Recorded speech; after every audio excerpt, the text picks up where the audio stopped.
Right, thanks very much and good afternoon. Thanks for joining us. If you're back from last week, then welcome back. And if you're new, then welcome to the BCS Careers Inspiration webinar series.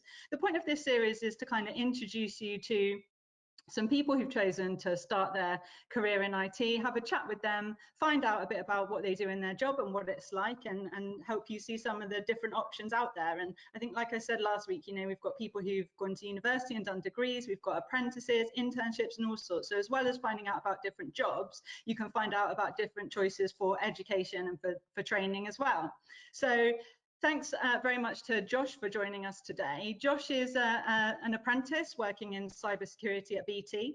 So we're going to have a chat with him for around 10 or 15 minutes, and then there'll be some time for some questions at the end from the viewers. You don't have to wait till the end, though, to type in your questions. If you're watching now and a question comes up for you at any point, then if you go over to the right-hand side of your screen, you should see a little orange arrow there, and if you click that out, you should be able to see where you can type in the questions. And when it gets to the time to ask them, I'll just pick the ones that come up the most often or some of the ones that are very interesting. So first of all, I think the best thing to do is to start off, Josh, just finding out a little bit about what it is you do in your job.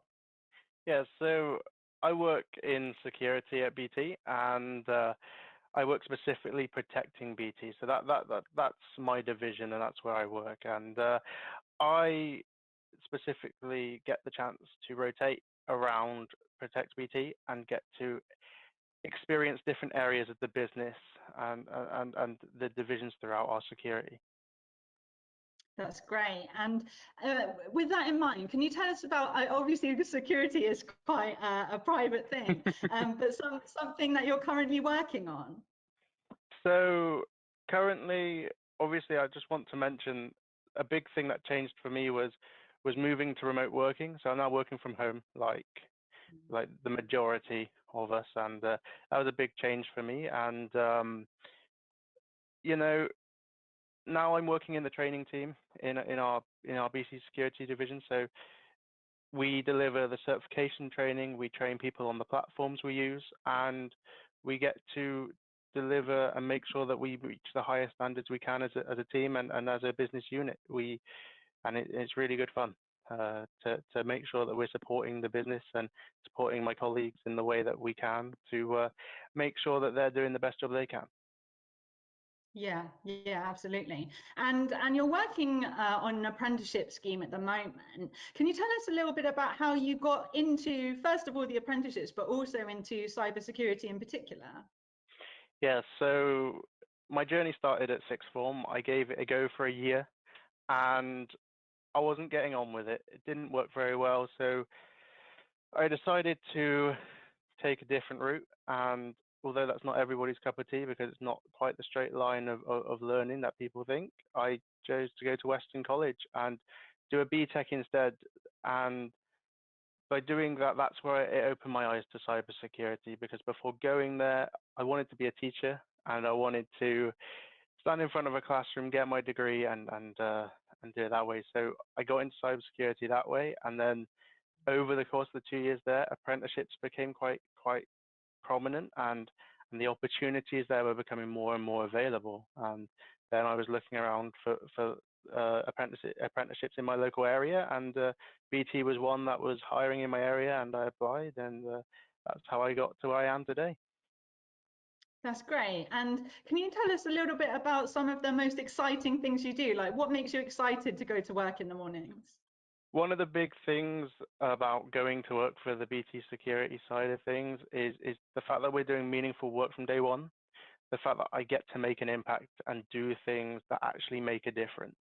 And that's a big thing. We're not just making cups of tea in the background and stuff like that. We're actually doing things that make an impact, not just to myself, but to my colleagues and the rest of our customers, you know. And it's great fun doing that, but also the opportunities to network outside of the business as well, like outreaching to other apprentices, going to networking events, and getting to meet people at careers events that may not be considering an apprenticeship, to have that impact and potentially influence the future is really exciting and really good fun. Yeah, that's brilliant. And do you have a sort of a set working week or set working day? Is it quite flexible? I guess especially now, being at home is a little bit different. But if you think back to Hmm. especially when you were in the office, did you have a set schedule at all? So for me in particular at BT, we tend to work Monday to Friday. There are teams that are 24/7, but for myself, it's Monday to Friday, and my working pattern tends to be 8 till 4, and that can vary depending on business needs though, so it might be 9 till 5, but I tend to just do my 37.5 hours a week, and it's nice and flexible around my lifestyle and what I need to do, so it allows you to have a real work-life balance around everything I need to do. Yeah, that's great. And you said about the work-life balance. Can you tell us some of the hobbies or interests you have outside of work? So I like to referee rugby, so that's one of my biggest hobbies outside of work, and it's really good because I get to take the skills I learn in the workplace and the skills I learn on the rugby pitch and bring them together in both settings.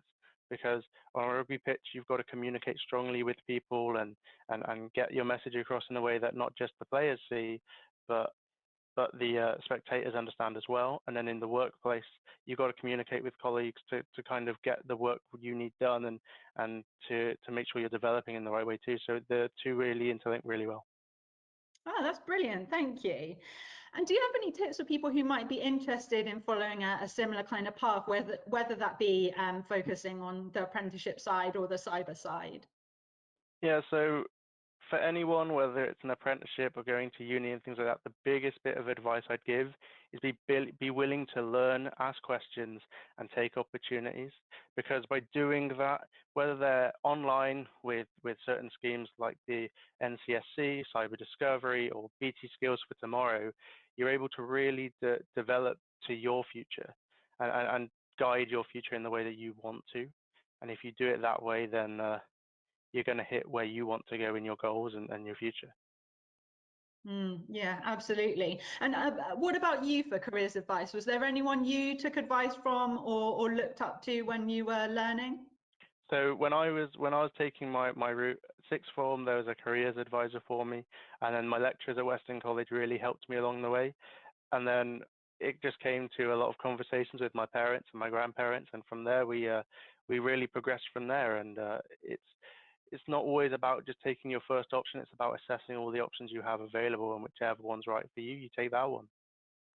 Yeah, that's right. And like you said earlier, something might be right for you at the time, like for college, and then changing to an apprenticeship is quite, quite good to recognize sometimes if you've started on a path, you don't have to pursue that all the way down. If you feel like that's not right for you, you can empower yourself to make a change. And so I think what you did there was really great. Yeah, Um, absolutely. yeah, and what do you think about the apprenticeship versus going to uni? Do you think what are some of the differences there, do you think? The biggest difference is you're gaining work life, real life industry experience. You're building your professional self from day one whilst you're learning your degree, instead of getting that study element first, kind of going, well, in theory, in industry, this is going to work properly, and you're not getting that industry experience. You're just learning about the topic, so you're specializing straight away. Whereas with an apprenticeship, you're getting both, and you're getting to really see what it's like in industry compared to what you're studying. And to be honest, people learn differently. So each route is different for different people. And you've got to take the one that's right for you at the end of the day. I don't sit there and go, an apprenticeship is what you need to do, because it may not be right for some people. So it's about assessing the right options for yourself and then going for it. The apprenticeship was right for me because I'm hands-on. I learn by doing and things like that. So for me, the apprenticeship was there, and it gives me the willingness to really go on and progress, because I'm in a company already that's industry leading in what they do, and I get to do everything I want to do all in one place because BT is that big and the experiences it offers are there. Yeah, absolutely. Right, we've got some really, really good questions from the audience. So we'll try and get through quite a few of these. So the first one is, do you get paid a salary or is it just studying for your apprenticeship? So as an apprentice at BT, we get salaried. So we get salaried and we work 37.5 hours a week. So we are straight in as a full employee. We get the same benefits and things like that. and we get the full perks and the study on as well. So we get set time for that a week as well. So we get both, and there's no worry about the balance of it. We get the time we need to do the study and perform the best we can in both roles. Yeah, excellent. We've got one question here, which I'll start to answer, and then you'd probably do a better job of it than me, but it's about sort of what actually really is the apprenticeship. So I guess I would explain it as sort of like, you've got the choice of further study and going to uni, which is sort of similar to school and college, where you're classroom based, and you might be doing some projects in a group and things like that, but you'll mainly be spending your time in sort of a lesson environment. Whereas the apprenticeship is actually day in, day out within the company, working on company projects and with other colleagues who work there, and kind of learning on the job. So you have almost like a coursework type of portfolio to build up while you're at work, and that's the sort of study element of it. But it all comes through the experience that you get on the job. Josh, do you want to add anything to that? So one thing I'll add as well is there's different levels of apprenticeship. There's GCSE level, so your level 2s all the way up to your degree level 6s, and the advantages to that is your class. You depending on the course you've selected, you might be on block release to a university or workshop days and things like that. So an apprenticeship, depending on the scheme and how the employer wants to support you, can vary. But here at BT, it's really strong, and they really allow us to get involved, build our portfolios, and do meaningful work. So it's really good here. And one question here is it hard to get onto an apprenticeship? So as well, maybe if you could say a little bit about what the application and the interview process was like? So I would say if you're eager to learn and you're dedicated and you want to work hard and do well, then an apprenticeship will work for you. The application process is not just open to your peers like applying to university is, because apprenticeships are open to anybody past the school leavers age. Okay, so there is that more competition and things like that. But the application process generically tends to be you apply online, you do some testing, you do maybe a video interview, and then you go to an assessment center. And that assessment center is where you do an interview, maybe a group task, an individual task also, and then that compiles your entire process to getting onto the scheme, as long as you reach the minimum requirements academically to go on it. Excellent. And so sticking with these sort of qualification questions for a little bit, what sort of A-level options should you take for a career path like cybersecurity? So it depends. It depends massively on what interests you, because as long as you've got a STEM subject in there and a keen interest for something like cybersecurity, so maybe take computing, maths, and physics. It's what I did, but it can become very dry if you don't want to be stuck doing that. Then that's one option, but that's not just the only option available to you.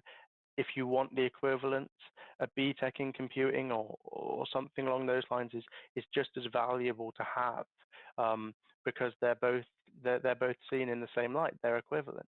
And one thing the BTEC gives you is real hands-on practical experience and knowledge that you can apply straight away when you get into the workplace for an apprenticeship. Excellent. And we talked about, having that element of study while on the job. So one question that's come up is, what kinds of study do you get given? Maybe how much per week are you studying versus working? And what kinds of things do you need to do? So we get 20% of our working week to study, so that's a day a week, and it can vary from watching tutorial videos to physically completing little mini tasks and challenges, and even doing some further reading. Bits like that can add into our study, as well as doing other things. Say, for example, I got the chance to go to IBM during apprenticeship week and go and network with other people and do learning there. So that can really count and integrate into your study too. Yeah. And then more focused around the sort of workplace rather than the qualifications. Someone's asked, what's it like to work at BT? working at BT is really fun. It's enjoyable as well, and you're working in a company that has over 100,000 employees across the world, right? So you're not just experiencing UK life. You're getting to communicate with people in India, in Europe, and things like that. So it really and stuff, and it really gives you a sense of how big BT is. But they do really do well in taking care of their employees. We get amazing well-being support. We get support for other things, and it's all there, and everything's there is superb. And the people that are around me and the business are super friendly, super kind, and you can ask any question you like, and you get the answer you want. So you'll find the answer to a question if you've got it. It'll be here in BT. Awesome. And someone wants to know, what's the most difficult thing about the apprenticeship? What's the most challenging part? I'd probably say making sure that you get the right work done at the right time. Meeting deadlines is it is a balancing game of degree and full-time work, and I'm lucky that BT give me the chance to balance it out properly. But it's ensuring that you meet the right standards and make the time for what you need, and balance life, because it's not all work and it's not all study. You've got to make time for your family too. So if you make time and balance things properly, that's probably the biggest thing I'd say is just making time for all elements of life at once. Absolutely. And then perhaps the last one, because of time, is around sort of your day-to-day types of things that you do. So it's kind of a mixture of two questions really, which has come up. What sort of things do you do every day as part of your job, or what is security like versus, let's say, coding? And then some people have said, what tasks do you do every day? What types of things are you doing? So without giving too much away, obviously. No, that's fine. Security differs from just coding, because security is a bit of everything. You might be analyzing a security alert one day and then figuring out how a piece of code has infiltrated a system, or reverse engineering a piece of malware, right? So depending on what area of cybersecurity you're doing is much of a broad spectrum of computer science and computing in general. So you really get to experience it all in one place, and you get to really understand the workings of how computers and machines communicate, and how different threat actors communicate, and how they'll target different areas of the business. So on a day-to-day, that's what we're doing. We're doing a variety of different things all around the same thing. And whereas coding, you're making applications work. Within security, we might be penetrating those and finding the vulnerabilities and exploits within them. So those are the differences. And security really works hand in hand with other technology units. So it's a big kind of, we're a big support unit for organizations and the like. Yeah, excellent. Thanks very much, Josh. I think that's probably all we've got time for. So we've got through most of the questions anyway, and that was really, really, really brilliant. So thank you so much for your time. No problem. For those of you who've tuned in today, you'll receive an email it'll be tomorrow, to kind of follow up on the session, just to say thanks for attending. And in there, just like there was last week, there'll be links to the next couple of sessions coming up. So we're going to keep them to Thursdays at 2:30. Obviously, coming up is half term in a couple of weeks, so we won't have one then. But otherwise, Thursdays at 2:30. We're working on a web page, so we can put all of the recorded sessions as well up there, and you can watch them later. Next week, we'll be speaking to someone called Adam Leon Smith, and he works in artificial intelligence and kind of tests different systems in artificial intelligence. So that'll be a really interesting one to tune into if you're available. And like I said, the link will come in the email tomorrow, so you can sign up for that. Thank you so much, Josh, for being today's guest. And I hope to see the rest of you next week. So see you later. Thank you. Bye-bye. Bye.